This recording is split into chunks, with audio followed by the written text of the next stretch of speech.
use of emotional energy is war, crime, and all the difficulties that we most fear. So in a small way, we have to heal war by getting rid of our own conflicts, getting rid of our own hurt feelings, our own offenses, getting rid of those things we want to do which we know we can't, and the extravagance which demands that we accomplish the incredible or be miserable. We have to get our attitudes and our emotions down where they're reasonable, and we have to use them reasonably and beautifully. One of the best uses, of course, of emotion is art and music and things of this nature. But in the ordinary commonplace of things, it's kindness, it's affection, it's the natural friendliness of human beings. And where this increases strongly, there is a change in body chemistry. The emotions no longer persecute the body. They no longer offer the body on the altar of their own ambitions. They do not destroy. They do not nurse grievances. They waste no time remembering past events. The only thing that we remember from the past is experience, which is helping to make us better now. So gradually we relax the emotional content. Now the emotions can be beautiful, and the emotions that are beautiful are well worth cultivating. But here again, they must be sincere, they must be real, they must be naturally within a pattern of normalcy. Even the best emotion gets into trouble if it becomes hysteria. Then we have to pass on to the next level of this complicated pattern, and that is the mind level. As the emotions sit around making trouble for the body, the mind arrogantly stands up and makes trouble for both. It is a detriment to the emotions, and it is a further detriment to the body. The mind sets the body in great habits, and these habits are mostly unreasonable. The mind is the final basis of career. It is that which we learn to do well so that we can get rich doing it. The mind is planning forever to make a millionaire out of the body. And the body, being unable to stand all that pressure, probably drops dead after the first 10 or 20 million.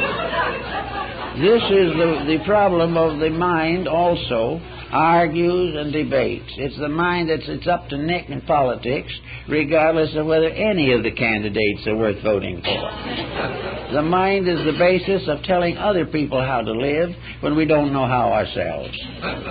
And the mind is that which comes to the conclusion that the more we accumulate, the happier we are, when every day this is proven to be an absolute falsehood. So all these problems, the mind has got to be brought down to what it was intended to be, a sort of psychological bookkeeper. The mind is not the master of life, although we have allowed it to become such. The mind is simply a very useful secretary, able to keep the ledgers balanced, and now we're giving in all the mind's courses in computerization. But it's going to be a long time before we use these computers to find out what's wrong with ourselves. And we may sometime. It may be someday that we will have to fight it out with the computers, because they may be more right than we are. In any event, however, the mind is a constant cause of agitation. Its ambitions and appetites know no bounds. And very often it forms a very difficult and unfortunate partnership with the emotions. When the emotions justify an attitude, there is definitely a bad situation. When the emotions fire the mind, that's one problem. When the mind rationalizes the emotions, that can be another. In all these problems, the only answer is gradually to recognize the ascent of the being through these conditions. These are the stories that we have in the great system of the ancient mysteries. The rites of Eleus and Dionysus, the rites of Horus and Isis, the rites of Buddha in India, China, and Japan, were always arranged in 3 basic steps. And these 3 basic steps represent the 3 great levels of the personality. That part of ourselves which we have some inkling of, but have very little understanding. They have also become the basic Blue Lodge degrees of Freemasonry, and many other fraternal orders have the same trichotomy of rituals and symbols. So the 3 together constitute what might be termed the visible or tangible temples. In the body, these 3 powers are the grand masters of life. They are the ones upon which nearly everyone depends for survival, for continuance, for the fulfillment of purposes. If we can't solve it physically, try to solve it emotionally. If that fails, try to explain it or rationalize it mentally.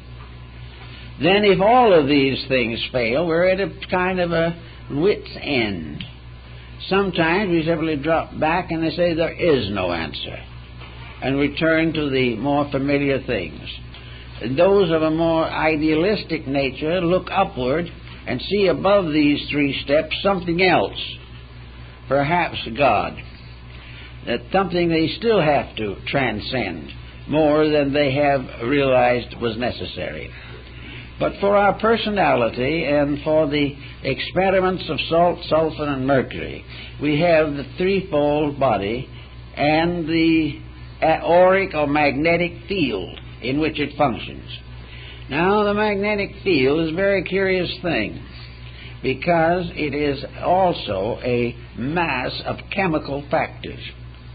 The magnetic field is a constantly changing compound of interactive energies. The magnetic field is like a bottle that is being violently shaken after a whole group of materials have been put into it. Now, when we look at the situation symbolically, the magnetic field is a bottle. And it is the bottle that contains the 3 parts of our own lower nature, each one of which has a magnetic overtone. And when we begin to realize this, we begin to see that we have interactions here as well as in the body. In fact, we have to explain, for instance, why a temper fit will cause a headache, or why indigestion will result in serious emotional complexes. The answer is simple. They don't do it that way. The troubles arise in the difficulties in the auric or magnetic field due to intemperances of attitudes. If an individual is angry, the magnetic field blazes up and really practically burns out most of the other values, for the moment at least. If the individual is depressed, the magnetic field fades down to a shadow. If an individual is in the presence of contagion and is healthy, the magnetic field can protect him from infection. If, however, he is depleted and goes into the presence of it, he may catch the ailment. So the magnetic field, in constant motion, emotion forms, thought forms, and bodily essences make up this particular area. And if there is any deceit, any falseness in the personality, it will show in the magnetic field, although the individual may try to talk himself out of the problem itself. If you have a temper fit and you say it was justified, you are not sure of that, because it's not only justified if it does not result in trouble in the magnetic field. The magnetic field is not interested in your excuses. It is not interested in your explanations. It is interested in the chemical interaction of values. When you pervert a value or misuse it, the magnetic field bears witness. And the moment it bears witness, the magnetic field's resources are depleted and the individual does not feel so well. Little by little, abuse of the various emotions, thoughts, and bodily functions will result in the exhaustion of the magnetic fields. And when that exhaustion is complete, the individual simply leaves this world. He cannot function if the energy fields do not sustain him. So it is very important to maintain harmony. And this was one of the great principles of Pythagoras, that the world had to be maintained as a musical instrument, that it had to be in harmony always. And the individual in his personal life is also a musical instrument. He is the Veena of Shiva, the mysterious instrument that plays the majestic music of life. If he mistakes his destiny or misuses his powers, he is simply in trouble. Now, most of the alchemists got about to the point where they were beginning to sense some of these values, and then they went into a doldrum, because having gone to as far as the mind could take them, they found themselves at the entrance to the promised land, but they could not enter in. They did not know how to handle that which lies beyond. They had listened carefully, and as Faust in his laboratory, they had read all the great books, they had studied all the mysteries, but there at last they stood with all their lore, fools no wiser than before. Something was wrong. The great search ended in a frustration, not in a great reward which they had hoped for. Now, the only answer to this was to do what Lully and Valentine and Coonroth and many others did, and that is check over what has happened. What did happen? Why is this sudden block that is impossible for most people to get through? And the final decision was that this block was the absence of a faculty higher than the mind. The mind could only go a certain distance.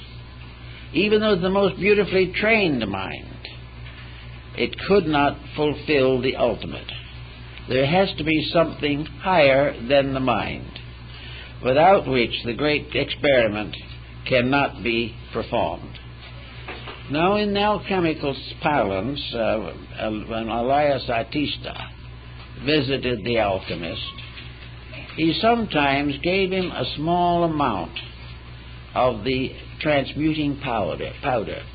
He put it in his ring, or he made a tiny little vial which was worn around the neck, and 1 grain of this powder would transmute 1,000 times its own weight into solid gold.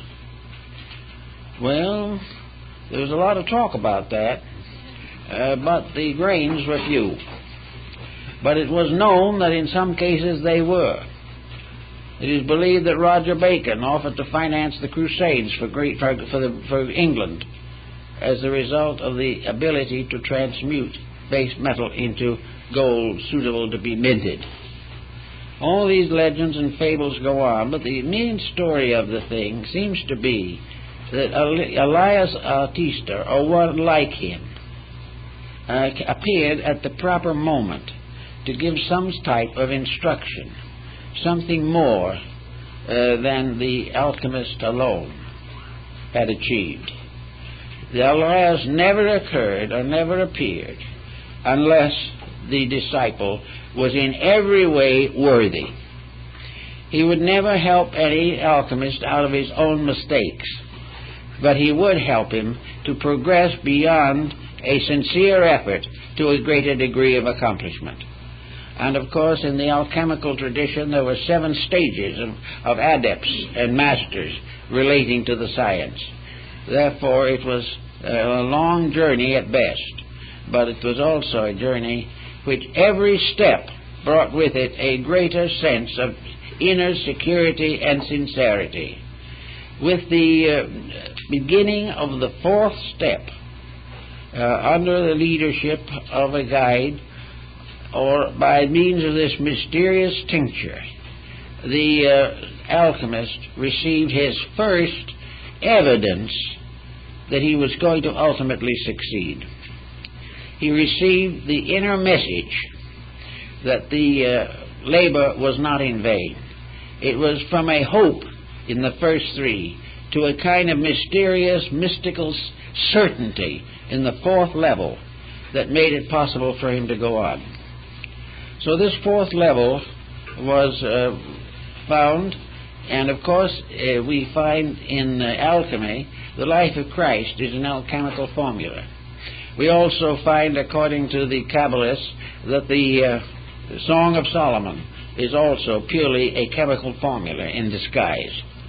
But the Christian formula of the Christ mystery places Christ as the final achievement of the universal medicine. And in the alchemical symbols, figures of Christ, also of other saints, appear in the bottles to indicate that this was the intention of the story, although most people didn't realize that fact. So in the fourth step, we come to the next thing, and that is the beginning of an integrated mystical experience. In other words, the fourth step was the awareness of the soul. It was what in Indian philosophy is the Buddhic state. It is the state of the individual suddenly becoming rational inside himself, achieving a sense of reality superior to thought, and also becoming for the first time capable of directing his own efforts by the very divine power within him which he was seeking to release into manifestation. So in the ancient Hermetic mysteries, the soul was the symbol of the alias artista, the adept. It was the one power in man capable of becoming the internal instructor, capable of becoming the source of inner enlightenment that cannot fail. Now, in the system of the alchemy, the cultivation of this soul power is perhaps most clearly defined in the writings of Böhme, the German theologian, mystical shoemaker, who was one of the greatest mystics of the Protestant world. Böhme was the one who finally realized that within himself was the adept. The adept was not somebody wandering around outside. The adept was the adept self, more or less of the same spirit of leadership that we find in the psychology of Carl Jung, where the teacher, the inner teacher, becomes the symbol of the master alchemist. In this particular phase of the subject, light begins to shine from within. Light begins to clarify things. The eye begins to see through the blind spot in its center. The world becomes more and more translucent. The elements become more and more understandable. And instead of seeing nothing but bodies, the intuitive mind gradually learns to see nothing but qualities. And the intuitional mystical experience is one in which the individual, looking at things, sees them as they are, and not as he has thought them to be. He sees the rock and the stone and the star, not as he does with mortal eyes, but from an inner vision which projects a higher level of sight. In other words, to make it a little clearer, all things that exist have not only the visible forms of their existence, but the invisible forms. Each rock and pebble, each twig and flower is not only a physical thing, but a metaphysical thing. With the mind, emotions, and bodies, we see the physical thing, we pick them up, and we make a bouquet of flowers. With the psychic power of the soul, we see the psychic bodies of these things. We see the magnetic fields of them. We become aware of their degree of growth in the development of their potential. We also become able to watch clearly the result of combining them. We see the compatibilities and incompatibilities. We see the elements that work together and the works that cannot be reconciled. So little by little, as we work with the soul eye, we become aware of the universal soul. For the first time, we are capable of seeing the quality of life.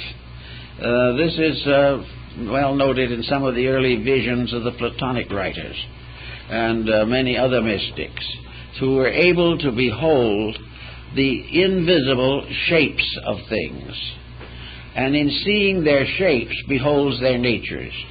For while the physical body cannot change greatly, the psychic centers within the body are in constant motion and constant agitation. It is also possible for the alchemist to discover something that perhaps he has never fully realized before. He may have believed it, but believing and knowing are two different things. He knows, for example, that no matter where he turns, or what he looks toward, or what he examines, there is nothing in the entire universe that is not alive. Even the grain of sand is a living mystery. Everything is alive. And in the great aliveness of things, the magnetic fields of all these different forms gather in the magnetic atmosphere of the universe. It is a very great and important subject for careful study. But in any event, with the beginning of this dimension of value, the alchemist begins to discover how to accomplish the mutations which are necessary to his art. He knows the principle of sublimation. He knows the cycles of recapitulation that have to be used, because gradually he sees that alchemy is only a symbolic representation of the entire process of universal activity. Everything is part of the same great pattern, and this pattern unfolds as we become capable of understanding it. The pattern is never more nor less, but our relation to it is forever changing as a result of personal growth. A disillusionment or a frustration, these leave scars in this great pattern, but in the course of things we go on in any event to that which is necessary to us. As the result of the development of the soul cycle factor, we are reminded of Nicolas Flamel, a Scrivener in France, who became an alchemical adept. He and his wife Pernella both worked together and finally accomplished the projection. Then what did the good man do? Flamel simply took all that he had made, with all of his arts and all of his struggles, and dedicated it to the building of churches and the service of the poor. And in the Yard of the Innocents in Paris, his Church of the Innocents stood for centuries, but was finally destroyed during the Revolution. When I was in Paris last time, I tried to find where the church had been. I finally found the Square of the Innocents, now a little park, but no building. And in the yard of the Musée Clément in Paris are stones from the ancient church. This church was ornamented on the outside with the hieroglyphics of the achievement of the great work. But the whole process was based upon the simple fact that Flamel had dedicated everything that he learned, every advancement in knowledge, simply to the relief of suffering. He had no intentions of profiting by it himself. This is probably why he was one of the greatest of the European adepts, and why after he was supposed to have died, he simply retired into the Near East, where he was seen centuries later. But in any event, when you get to this level, you begin to work with the chemistry and alchemy of life. It is no longer little materials in bottles. It is vast concepts experienced within the unfolding massiveness of human projection. Little by little, the entire mystery goes on until finally the individual, from an intuitive procedure, forms a reunion with the divine part of himself. And having made this union with the divine part of himself, he then goes on to the further steps of the great transmutations. He finds himself gradually lifted up into the hierarchies of life, but never, however, for personal gain, never for glory, never for wealth, and never to escape pain. These things are processes of growth, and the pains and sufferings that we have are the impairments which by our own policies we know no better. It is not a fault. It is one of those things that nature has presented to us for contemplation, and which we must face whether it is happy or not. But in going on and on, we gradually find the part of alchemy in the great universal plan of things. We find that the planet itself is in a state of constant alchemical transformation.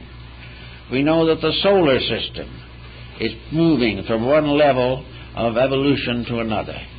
We know that the whole cosmos is coming in more and more into perfect harmony with its own rules. These different forms of life, therefore, we find, have a tendency, as time goes on, to be absorbed into higher forms of life. It isn't that sometime that our planet will simply disappear or go forever and we will cease because of it. It simply means that evolution is a growing.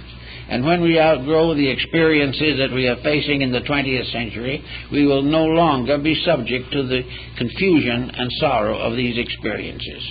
We have to solve problems. And the alchemist's problem was to solve the mystery of himself. He had to find ways to outgrow his own limitations. And various systems have been advanced for that. Religion has attempted exactly the same thing.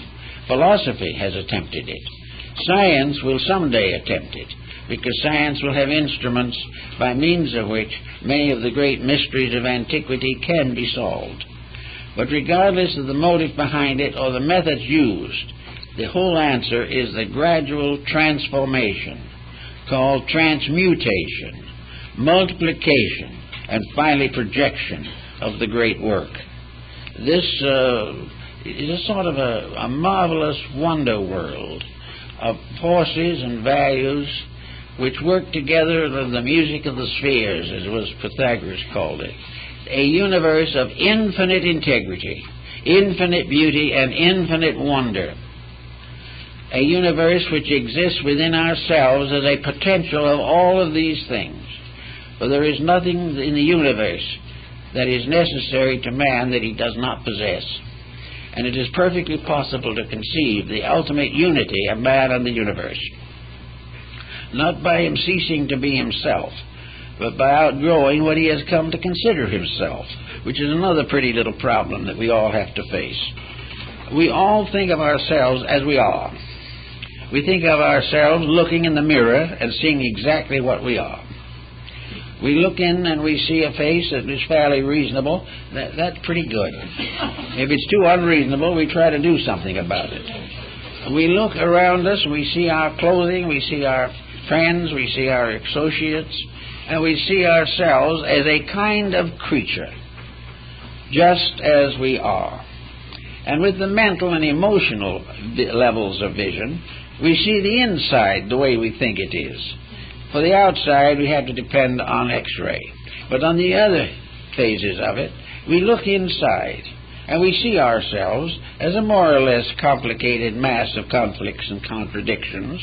We realize that we're nothing to brag about if we want to be really honest about it. But we always can think of something to brag about. And all these infirmities, weaknesses, limitations, we take for granted. The individual is what he is. He's going to be here a little while, then he's going to leave. Where he's going, most people aren't very sure. But in any event, we take this selfness as it is to be ourselves. This selfness is the thing we've given the name John Doe to. And whenever someone says John Doe, we stand up. We recognize ourselves by these forms utterly and completely. We recognize ourselves as a separate entity somewhere in the world of creatures.